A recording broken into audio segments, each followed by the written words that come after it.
నమస్తే welcome to four sides TV. Singareni గుర్తింపు సంఘం ఎన్నికల్లో ఏఐటీయూసీ జయకేతనం ఎగరేసింది. 11 ఏరియాల్లో ప్రాతినిధ్య సంఘాలు ఉండగా 6 చోట్ల ఐఎన్టీయూసీ, 5 చోట్ల ఏఐటీయూసీ విజయం సాధించాయి. గుర్తింపు సంఘంగా ఏఐటీయూసీ ఎన్నికైంది. బీఆర్ఎస్ అనుబంధ సంస్థ టీబీజీకేఎస్ పత్తా లేకుండా పోయింది.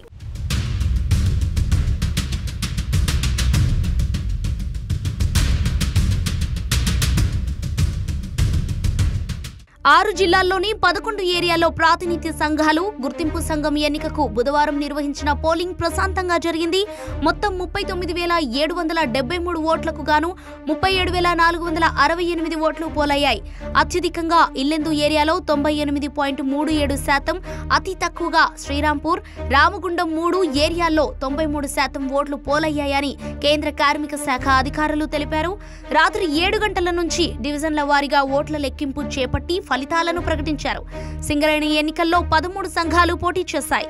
ఇందులో సిపిఐ అనుబంధ సంఘం ఏఐటీయూసీ, కాంగ్రెస్ అనుబంధ సంఘం ఐఎన్టీయూసీ హోరాహోరీగా పోటీ పడ్డాయి. చివరికి ఏఐటీయూసీని విజయం వరించింది.